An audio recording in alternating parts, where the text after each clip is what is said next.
Welcome to the Odyssey of Man podcast. I almost forgot what to say because it's been a little while since we shot our last one. My name's Patrick, I'm Jake.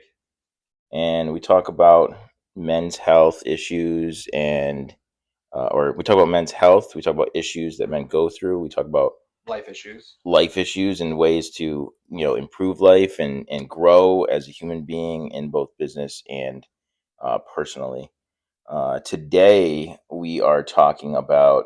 Hold on, let me hit you with a. So today we're talking about um, a side project that because we started this podcast, we set like a goal for ourselves and we wanted to accomplish, and and it's in the business end. So Jake and I are starting a junk removal company, and that is it's called Handsome Haulers, obviously because we're both handsome dudes, For Pat.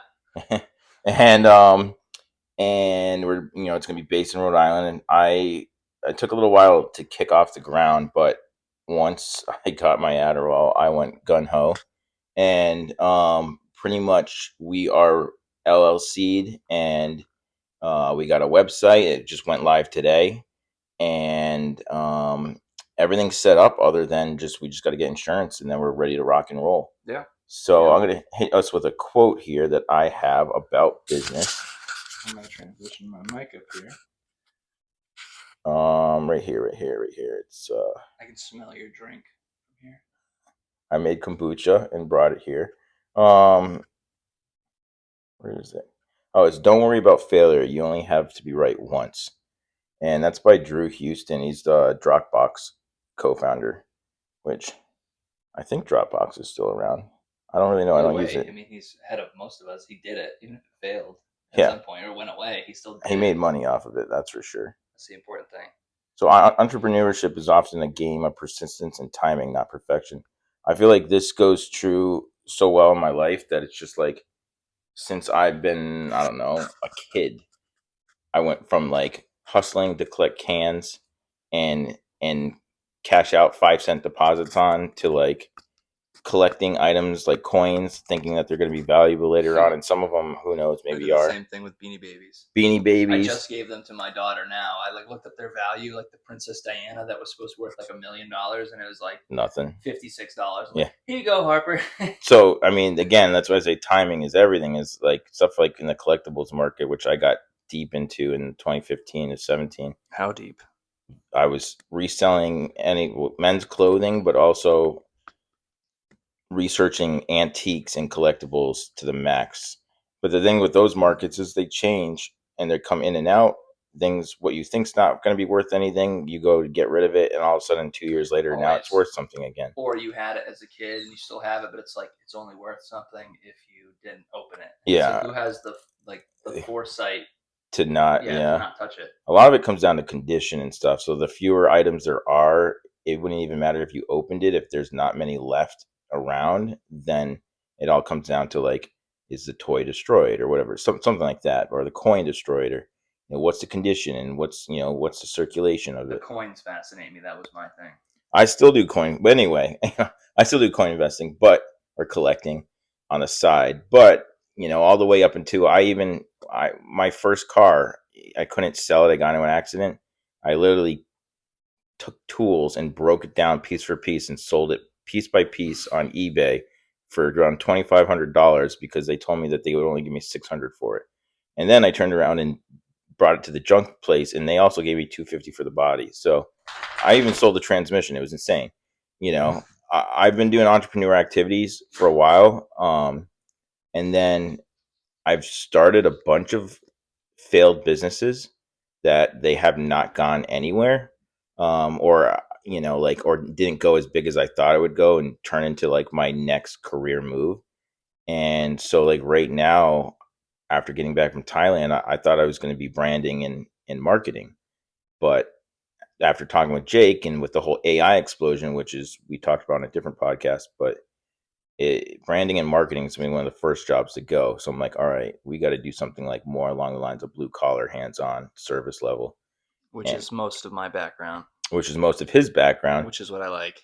And I have some experience in the field when I worked at a startup, and four along these lines, and we did junk removal. And I always said after leaving the startup that I wanted to do a junk removal, and it's just been sitting in like my notes section of like future companies to start. And finally, knowing that Jake's got the opportunity to be available now, and given his current state of life and my current state of life, I'm like, we can make this happen. So, Which, to be exact, is that I started a company, but and it's doing fine, but it's realistically about 20 hours worth of work per week, because it's relatively new. So it's like, what better time to start another company, might as well, right? right? And just fill my time. And then whichever one, obviously, if both are doing well, that's great. I can always hire another appraiser to go take my pictures or write my claims and take half and continue with the junk removal thing. So, So yeah, so I mean, being ADD, and I know people that can relate to ADD. It's like I'll have like 50 projects across the board, and I'm like, all right, which one's gonna take off? It's like, but right now the main focus is really like the junk removal thing. We had to get, after doing a ton of research on it, I realized it's not wasn't going to be as easy as I thought it was going to be. And like when I did it back in the day for the startup, I'm pretty sure we didn't have like insurance or licensing. And we learned quickly that Massachusetts is so hard to start a business in. It's almost like they don't want you to do business there. And every town you need to get a junk removal license in for each town. And there's like 300 towns. So it's like yeah. it didn't like make sense to start there. And so we decided to start in Rhode Island, where I live, and run it out of there. And yeah, it was hard, but it wasn't as hard as Massachusetts. So I did all the research. I used, Because Massachusetts is whack. yeah, I mean, it is. I'm so sorry. it But is.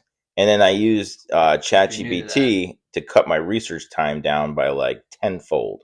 So like instead of like searching through Google, I would just type exactly what I needed, and I wanted to provide certain links. So like governmental sites suck because it's like they're so poorly designed, and like they would just bam, here's the link you need to click, you need to sign up for this, that. So we have an LLC that's now official. It was official July 1st, hmm called the Handsome Haulers, and or it's Handsome Haulers, but our website domain is thehandsomehaulers.com. like And Highlander, there can be only one. So we're we're the. the one. Yeah, there's actually one. Well, actually, can you pluralize?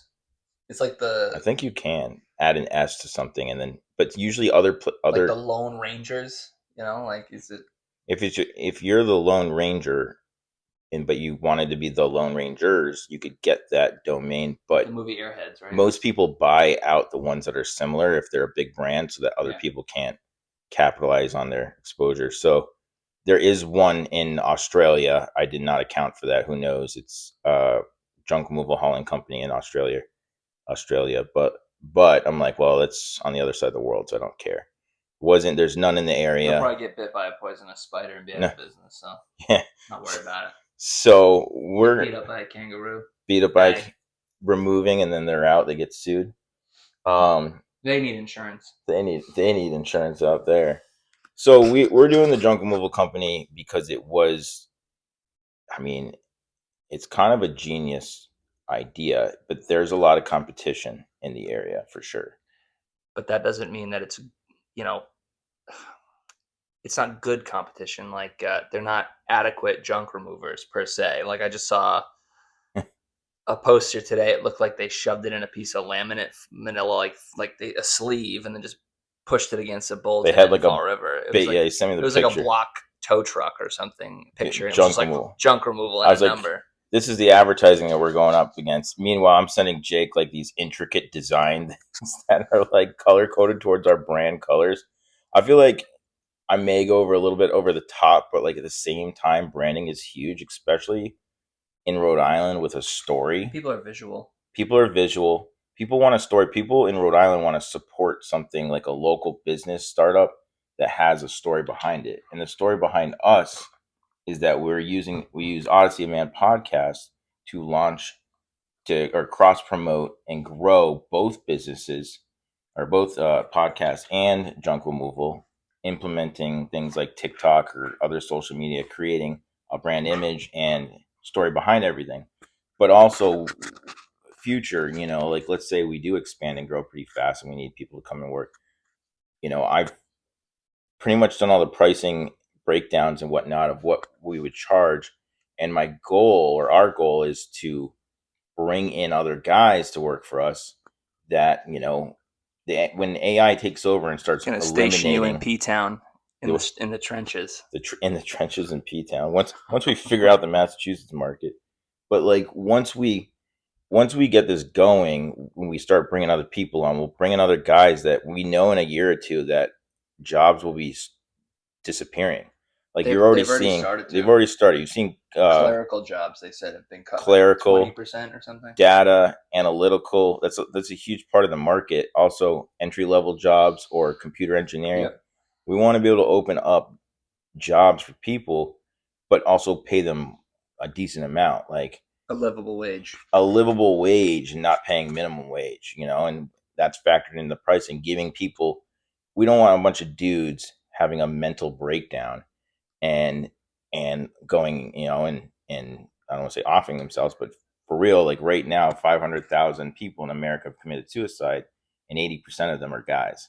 So like, there's a massive mental health crisis going on in the men's world that nobody's really talking about. Well, So I think it's a combination too of like men looking for purpose, and then everything is so easy and attainable, and then there's like women saying they don't need men, and like society saying that men don't matter and stuff, and then they don't feel fulfilled because they can't make a livable wage. they can't make something that's like, You yeah, don't come from the automotive background, but I do.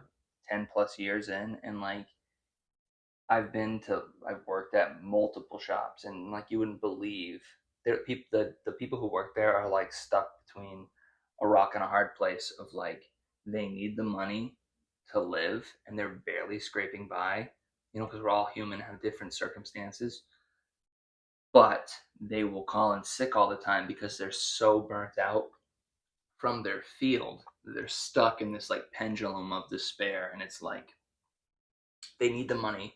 They're working 50 plus hours, 55, 60 hours a week, but they're barely skating by, and they burn out, get sick, and don't come in. yeah. And it's like, and the only little money they have left to put to savings, they spend just to feel some ounce of self-worth, because they're like, well, my life isn't shit, but this new guitar made me feel good, and I haven't felt good in months. So yes, it's an impulsive buy, but at least I felt happiness, or the illusion of happiness, or dopamine. At least my brain was satisfied for a second. And I've been there. Yeah. I've been there. So like having something for yourself, which then you can hopefully build and share with other people, is powerful. Like that's one of my motivations, is that picking myself up, but hopefully bringing people that I know who are reliable, good men who just need a chance or need a new direction, or a community. Yeah, that is, and also to be physical, because so much of our life is done for you now, automated, whatever. Like it just takes a lot of the automated, or even sitting at a computer in a cubicle. Half of my job is driving. Like I was telling Pat, I drove to see 2 claims. One was in North Attleboro, Mass, and that was a distance. That was an hour. And then I drove from North Attleboro to Falmouth. That was another hour, and then an hour home. So I drove 3 hours to see 2 claims in 4th of July week. I did 100 and I think it was 62 miles for 2 claims. And it's like most of mine is driving, and that can be maddening. But what's worse, the driving or being stuck behind the computer for all that time? I would much rather be driving, listening to a podcast or music with the windows down, than being stuck in some stuffy office working for some other person telling you to make more money for them so they can buy more shit, month after month. Hey, your numbers need to be higher, need to be higher, need to be higher. It's like, at what point, we're not trying to become, although it would be nice, multi-millionaires, but it would be nice just to point at something and be like, oh, that's ours and it works. Yeah. And it works for other people too, and it makes other people besides us content in life. You're in a company like that, and then you're working. He's going to town on your feet, man. He's looking the crap out of walking through. But they is you're in this corporate setting, and they're all like, you need to do this, and you need to improve everything. You keep doing this, and you keep working harder and harder and harder, and then all of a sudden now you're getting replaced by a computer or AI. You're gone. You're fired. you're gone because it's going to be cheaper for them to use some kind of software program to replace you. And yeah, you're replaceable because the computer works faster, smarter, it doesn't sleep. It's like basically you worked your whole life, you went to school for this role, and it sucks. That's a future that we're looking at. But we talked about this in another episode. There's a big difference between AI and robotics. So to take AI and robotics and to make them physical labor jobs or things that are physical is much further out than AI take over for Yeah. setting schedules, appointments, data entry. Even in my field for appraising, I truly do believe within the next 8 years they will have a mastered system that will be like, okay, the customer will take pictures, it'll demand a certain threshold of specific pictures, and it'll be frustrating, just like when you go to call a government telephone number and you just have to go through all these prompts. It'll make you take photos, and then it'll take these very specific photos and it'll write these appraisals, and someone from the insurance company or whomever just needs to look at it for legality's sake. But if it can write, ChatGPT sends me like 3 paragraphs worth of information in 8 seconds. So if it spits out an estimate, a 6 page estimate that would take me an hour and a half to write, and it can write it off pictures in 2 minutes, and then that takes me 5 minutes to edit. Think about all the productivity and money that insurance companies are in theory saving.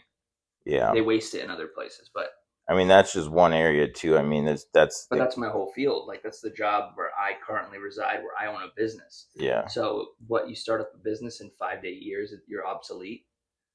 Backup plans. So yeah, and that's why Junk Move I think is smart play for now. I mean, maybe at some point in 10 year time, like there is a replacement for our industry. Male strippers too. Yeah, AI is not going to take that, so you guys yeah. are safe. I think we got handsome hollers. We got a bunch of good looking dudes Let's coming change in. it to handsome hogs. We'll go on the poll if I don't, it's too desperate. I don't know if people saw, like, there's a TV show that came out about the Chippendales creator, and basically like they had strip clubs for women, but like basically they were like, we can make money off of good looking guys or whatever, and that's how the Chippendales brand exploded with great branding and the right people being hired and right story. That brand went like skyrocketed from like the 80s into the 90s.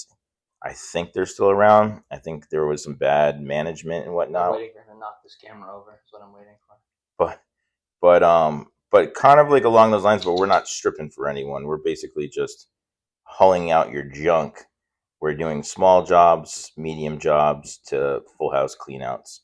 And then the goal would be to recycle a lot of the stuff or resell it and make extra added profit. But that's the plan for right now. And I mean, we're pretty stoked about it. And obviously, it's not going to be like next week we're all of a sudden going to have all these orders coming in to do stuff. There's also going to be a lot of trial and error. Yeah, rolling up in a Rolls Royce to give you a quote. Yeah. But no. We don't have any trucks. We're using U-Haul to do, which I've seen the model done several times. I did the model through another company and it works. And it's just going to cut costs down. So basically, it's all like clerical stuff that we need right now for startup funds. But eventually, as we build out something, we'll be looking at like trucks and going from there. But we don't want to waste money on stuff that we don't have to do in the beginning. Either way, I'm buying a truck in September. Huh. So, well, Jake's gonna get a truck if the company's on track. I'll keep my little Subi to project. Maybe I'll have a truck too at some point, which I've always wanted, but hasn't made sense yet. It'd be weird showing up to a junk removal job, to quote a job, and I show up in a Honda Civic with labels. You're just efficient. Label. I'm just saving money on gas. But so that's our plan right now. We don't actually know what the direction is for, like, just trying to see what time it is. We got 20 minutes. We're just startup phase. So we'll see what happens. We definitely want to push forward with this, especially as the summer comes to an end. Like, my schedule opens up more when weddings stop, but I know I don't have there's not a long term future for me in my caregiving role, because I mean, I don't know how long Link will live for, and weddings, I don't want to be a second shooter forever, but it is good side pay, and then marketing will be gone as well. So I'm trying to figure out, like, my 40s, in my 30s. So that's my plan. I'm hoping it works out. Some people don't even think Some week pe- to week. some people aren't even thinking about that, or they think they're set, or they're going to school right now being like, I'm going to become this, and it's like you're going to be replaced in 3 years. Good luck paying for all that school. But that could be a whole different podcast for sure. Talk for hours about that stuff. But we just wanted to share with you what we're doing. I know, like, a lot of this, we're not just sitting on a couch, you know, chatting to looking at a stare. I'm like It's exactly what we're doing. staring at a phone, talking uh, out loud, and just saying we're doing these things. This is one of the things that we actually are gonna do. Yeah. At least try. And what's so funny is, even from my own perspective and watching podcasts, there's all those people, I don't care if they're your friends or they're whomever, they're so quick to be like, just toss you aside because they have their little niche figured. Like they're content being a cog or like doing whatever. Oh, I'm in the Navy or I'm in sales or I'm in this and it's worked this far. And it's like, well, even if, that. if you don't think, if you don't have like an existential crisis once a week, are you even living? It's like, Yeah. I want to be at a certain, like, all right, real quick. I watched another person, his name's Elijah Long, and he was like, oh, like every guy who goes through it who has like some difficulty, whether it's like in life or just up here, like trying to be the best version of themselves, usually if you're like an athletic guy, like if you use the gym, it usually starts off like this. It's the bodybuilding phase where you work out to like get in shape, and that can look like anything, just like going to the gym more, going hiking, being active. But eventually you got to break out of that and being like, all right, now I'm in a good spot, good enough, right? I'm starting to feel better. What's the next step? A lot of people get stuck in the I'm just gonna work out forever and like that's good enough. But like for Pat and I, that's not good enough. It's like we can go on rucks and we can do all this stuff. And like downtime is good too. And I love downtime. But I never stop thinking about the next step. Like I want to push, push, push. And I think for a lot of guys, it's like they want those things, but the steps don't reveal themselves. So it's kind of like you have to make your own way. And that's a very weird proposition because people make it off the randomest things. Like people become wealthy off TikTok. just thinking outside the box, just finding a niche. Maybe they get lucky or they thought about it, but for the longest time, I couldn't figure out what I wanted to do with my life, and it plagued me. And now it's like between my job that I made my own company and then Handsome Haulers, it's like, okay, I have the drive. We collectively have the drive, and we're both creative, and we don't mind working hard physically. It's like this is a great segue to like, and who knows, down the road what that could lead to, and then even further, if we think of another idea, what we could end up pivoting to. Yeah, I don't fully expect this to be my end all be all. I expect I what I want it to be is a successful way to make money, transition into, And not work grow, for somebody else. and build some kind of company. But then I fully, as any entrepreneur would, is want looking at the next project to be successful, whether it's investing in storage units or, which I'm a huge proponent for. Um, Parking lots or what anything like that we can use the capital to bridge into something else. But also, I do a lot of investing, and I just want extra funds to get into the companies I believe are going to do well. So I spent probably too much time researching that stuff, but all for like I do all my own finances and my own investing. I don't care to hire as anyone my else. dad would say, compounding is the eighth wonder of the world. So money makes money. Yeah. So, but you need money to make money. Exactly. If you just have 10 grand, you're not gonna be making shit. No. If you have like $100,000 per se in investments, and some lose and some make it, and it pays good dividends and all this stuff. Solid, it's like yeah. you're still making money, and then you take that money and reinvest it, and then you're eventually doubling up, and then that interest is doubling up, and then I'm on my way to that path. I've been doing all my own investing you for have last. $5 million and invested, you're making 180 to 200,000 in interest. You could just live off the interest and never touch the goose egg. So I mean, I'd say like I went from being 5 years ago to being like 25 grand in debt not knowing if I was ever going to get out of debt to being debt free with over $50,000 at least, probably more in investments of crypto and stocks. Really, that's pretty good knowing that, like, I would agree. it's like most people are still in debt. Most people can't even. They're thinking paycheck to paycheck to survive. Yeah. Yeah. Or even they don't have the time to be like, all right, I'm going to set aside Or they're that and in debt. to launch a side company because I'm comfortable where I am. I don't want to risk anything. But I think you hear these stories where people take these big risks, and we're not really taking a huge risk because we have the time already to make things happen. So what it's all going to come down to really is, I think it's going to come down to branding and content creating. If we can create a great brand and story, and we can just talk about it like with our video equipment and like capturing the day to days and posting it like TikTok, Instagram, like that could literally launch us.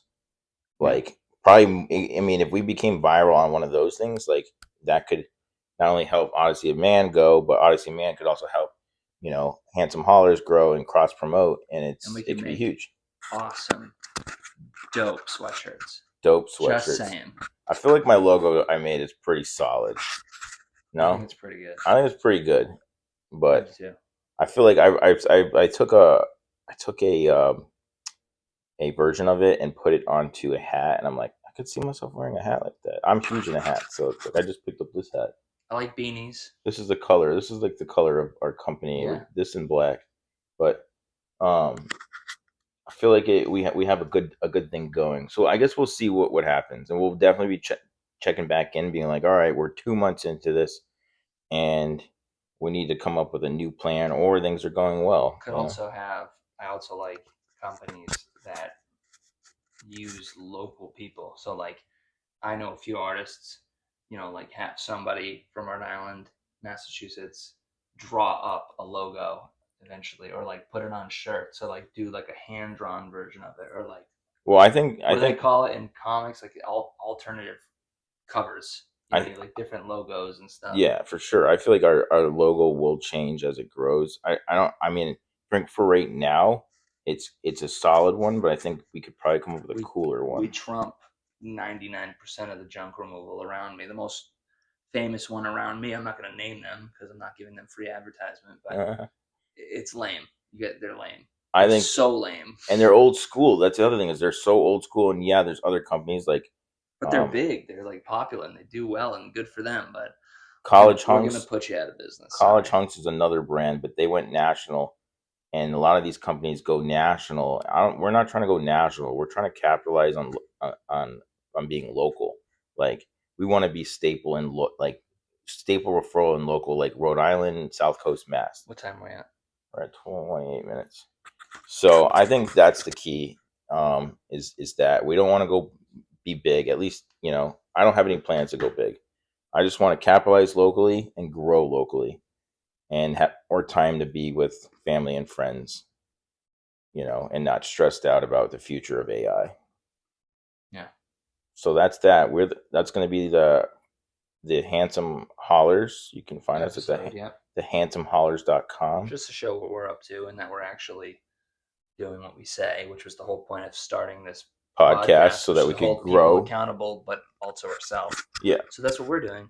That's what we're doing. We want to know what you're doing to better yourselves. If you're not doing anything, go do something. If you're not doing something, go find something to do. There's no excuse. You'd be like, oh, it's okay. This is not a woman's podcast. You're not always beautiful and wonderful. Go fucking do something. I have You're a man. Great quote to finish out. And yeah, did I ChatGPT it? Of course. It's the best way to predict the future is to create it, and that's by Peter Drucker. I don't know who that is, but couldn't tell you. But sounds like a guy who's out doing stuff. So it's starting a business is an act of creation or forging your own path rather than waiting for one to appear. And I would have it no other way. And I know Jake's on the same boat. Mm-hmm. I'm Patrick. I'm Jake. And this is the Odyssey of Man podcast. Episode 7. Episode